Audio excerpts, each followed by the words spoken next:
Somehow the Lord gave me a second chance at that moment. I would do it all over again.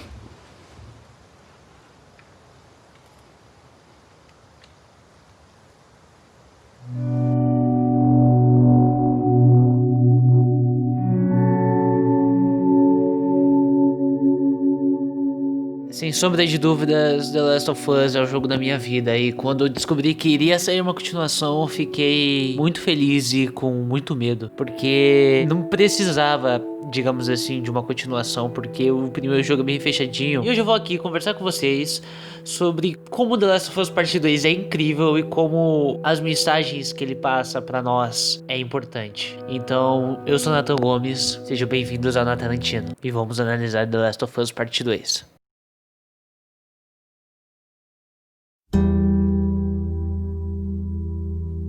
Bem, sobre a morte do Joel, quando eu infelizmente vi os vazamentos que tiveram, mas mesmo assim eu sei que ter a experiência de vivenciar aquela história, de vivenciar cada momento com aqueles personagens, a jornada com eles, é algo que vale a pena. Então, eu mesmo já sabendo de que ele iria morrer, eu fiquei surpreso demais com a morte dele. Porque normalmente em histórias a gente vê o protagonista morrendo de uma forma heróica, ou o protagonista morrendo de uma forma gloriosa, que a gente fala, pô, ele morreu, mas pelo menos a gente fica satisfeito porque ele não morreu de uma forma burra, besta. Mas no The Last of Us Part 2 o Joel acaba morrendo de uma forma como qualquer pessoa morreria. Não como o protagonista da história morreria. Pô, ele não é o Nathan Drake, cara. Nathan Drake, eu juro por Deus, que se tivesse o final de um Uncharted e o Nathan Drake morresse, ele não ia morrer igual o Joel morreu. Ele ia morrer de uma forma gloriosa. Mas não, The Last of Us é um jogo mais real. The Last of Us é um jogo mais pé no chão. É um jogo sobre pessoas. E é isso que acontece, o Joel ele morre da pior forma possível pelas consequências das ações que ele tomou do The Last of Us Parte 1, quando ele entrou naquela sala de cirurgia e matou o cirurgião que iria arrumar a cura pro mundo. E eu entendo, claro, que antes da gente, agora que eu já sei como é a história, as coisas assim, mas quando eu vi pela primeira vez, eu fiquei com muito ódio da Abby. Eu falava, vamos se vingar, vamos vingar o Joel. E a gente vai com a Ellie nisso, entendeu? A gente vai caçando um por um, dos amigos da Abby até chegar na Abby. Até que a gente descobre um flashback de que a Ellie tinha descobrido que o Joel mentiu pra ela, que é um momento incrível, por sinal. Ele fala de que fazer uma vacina mataria ela, e ele não deixou. Ela fica completamente abalada, tipo que ela tem uma reação tipo, meu, o que aconteceu? Por que eu tô viva, sabe? E a relação dela com o Joel fica completamente abalada por anos. Um dia antes da morte do Joel, ela conversa com o Joel, tentando se redimir, tentando ficar de boa com ele. E no próximo dia ele morre, e isso é bem complicado. Tipo, esse jogo, muitas partes dele, você vai parar assim, você vai pensar, tipo, mano, complicado, cara, complicado. Muitas partes desse jogo. E é complicado, porque tipo, a gente acompanhou durante o primeiro jogo a construção do relacionamento entre a Ellie e o Joel. E no segundo jogo ver o nosso herói, entre aspas, dizendo assim, sendo desmascarado. O Joel, ele não é um herói. A Ellie também não é uma heroína. Tanto que a Abby também não é a vilã da história. Todos são seres humanos. E esse jogo é muito sobre a perda de humanidade nesse mundo pós-apocalíptico. A Ellie vai perdendo a humanidade dela aos poucos. A cada morte de cada amigo da Abby, até chegar na amiga dela que estava grávida, ali a Ellie perde completamente a humanidade. Ela só tá vivendo por vingança. A Abby, depois que ela consegue a vingança dela, ela acaba por ali. Ela não quer mais nada, ela só quer viver a vida normal. A Ellie corre atrás e a gente entende a motivação da Ellie porque a gente jogou o primeiro jogo, a gente tem uma afeição por ela e a gente quer sim vingar o Joel. Mas quando a gente descobre de que o Joel não é tudo aquilo, que não é o herói, mas claro, a gente entende de que ele não é a pessoa mais filha da mãe do mundo, que ele fez as escolhas que ele fez pela Ellie, pela filha dele, é uma escolha que qualquer pai faria pela filha. Qualquer pai salvaria a filha dele naquele momento, entendeu? Nesse mundo pós-apocalíptico, ninguém é perfeito, ninguém ali é o herói da história, ninguém ali é o herói da pátria que vai salvar todo mundo, que vai arrumar cura pra todo mundo, que não mata ninguém. Cada um ali faz o que faz pra sobreviver. E é assim. Cada um ali faz o que faz pra sobreviver. Mas tem algumas pessoas nesse mundo que perderam completamente a humanidade. Você vê, por exemplo, os cicatrizes, os serafitas, que eles vivem numa sociedade como se eles estivessem regredindo pra época medieval. Porque a filha mais bonita do reino tem que entregar pro rei pra procriar, pra ter mais filhos e o caralho a quatro. E também não pode aceitar, tanto que tem uma coisa muito religiosa nesse jogo também com os serafitas, de que o Lev ele é transgênero e ele se assume e ninguém aceita ele, tanto que a mãe dele não aceita e acaba cortando ele, querendo matar ele, entendeu? The Last of Us Part 2 é muito sobre a falta de humanidade com esse apocalipse. Eles se perderam por causa do apocalipse. Eles fazem de tudo para sobreviver. E eles iriam fazer uma cura pra quê? Claro que a cura ia salvar várias vidas e tal. E o apocalipse acabou com a humanidade. Não só em questão de morte, mas em questão do ser humano em si. Todo mundo ali luta pelo que é preciso. Se for você, eu ou a outra pessoa naquele mundo, se a gente tiver tipo, pô, aquela pessoa vai me matar, mas eu vou deixar ela me matar pra ela viver? Não, eu vou matar aquela pessoa pra sobreviver. É questão de sobrevivência, não é questão de viver, é uma questão de sobrevivência. Tanto que eu me arrisco mesmo a dizer, a Abby pra mim é a melhor personagem do jogo. Me desculpa Ellie, me desculpa Dina, me desculpa o Japa que morreu que eu esqueci o nome, me desculpa, mas a Abby é a melhor personagem desse jogo. Não tô tirando mérito da Ellie, não tô tirando mérito dos outros personagens, mas a Abby é uma personagem incrível. Ela também é um ser humano. O jogo não trata a Abby como a pior pessoa do mundo. Nossa, ela matou o Joel, vai lá, mata ela mesmo e que se dane. O jogo acaba com ela morrendo e pronto, o melhor jogo do mundo. Não, é um jogo sobre humanidade, como eu falei, meu. Cada um ali faz o que teve que fazer, entendeu? E é assim. Eu gostei muito de como a Naughty Dog foi corajosa de fazer isso. Que muitos jogos, não só jogos. Filmes, séries, animes, tanto faz, tem medo de fazer isso.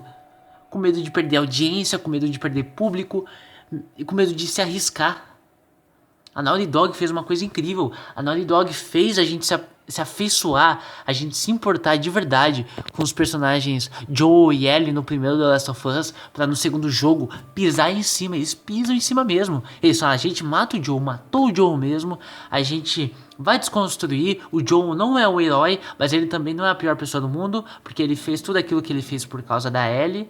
A Abby também não é a pior pessoa do mundo porque matou o Joel. Ela fez aquilo porque ela guardou rancor porque o Joel matou ela e também acabou com a esperança na humanidade.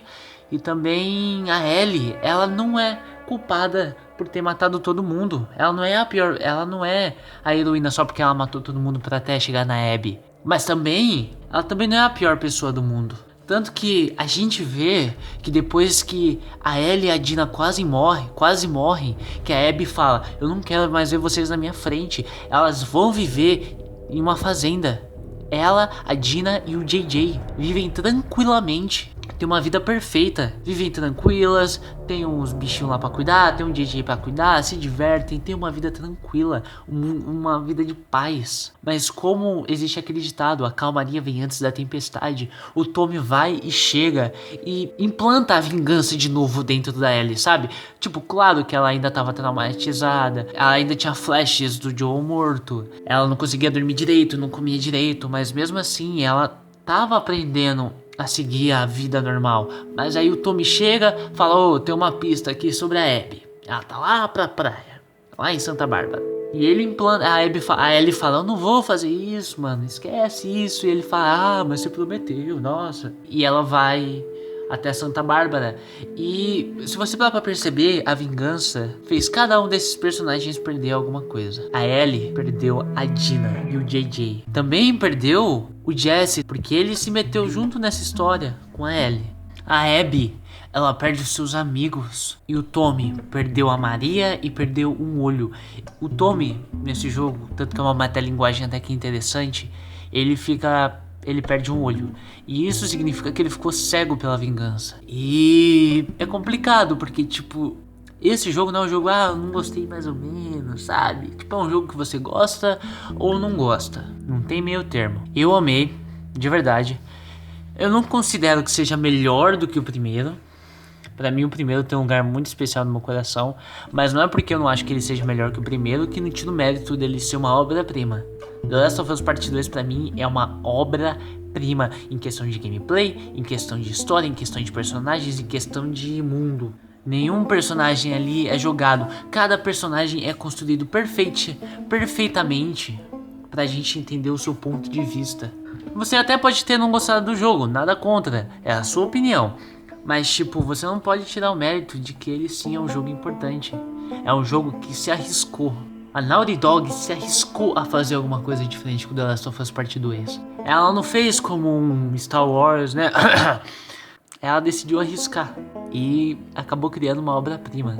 A história, a jornada da Ellie com vingança e a jornada da Abby também pela vingança é uma das melhores histórias que eu já vi na minha vida. Eu não me arrependo um minuto sequer de ter vivenciado essa jornada com esses personagens.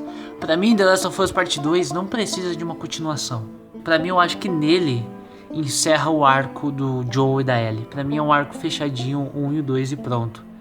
Se eles quiserem fazer uma continuação, façam com outros personagens, porque no The Last of Us Part 2 a gente viu que o universo de The Last of Us, o mundo de The Last of Us, que o mundo dele é rico, cheio de personagens, cheio de facções diferentes, e a gente pode acabar achando várias histórias interessantes no meio desse universo criado pela Naughty Dog. The Last of Us Part 2 é literalmente uma parte 2 do primeiro jogo, porque no primeiro jogo a gente vê que o Joel mente pra Ellie. E a gente fala, opa, mentiu, acabou o jogo por ali.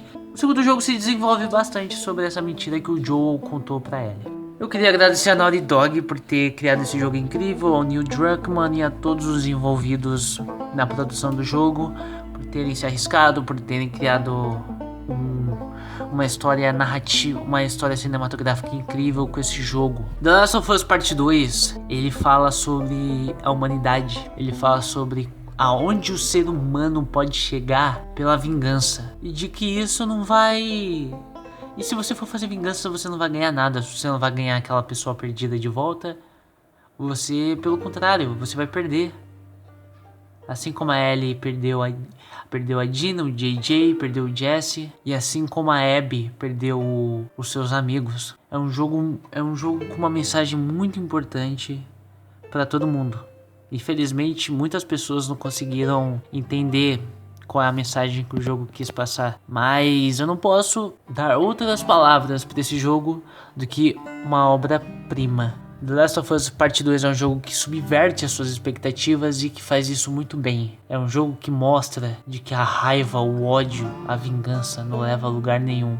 The Last of Us Part 2 é um jogo sobre pessoas.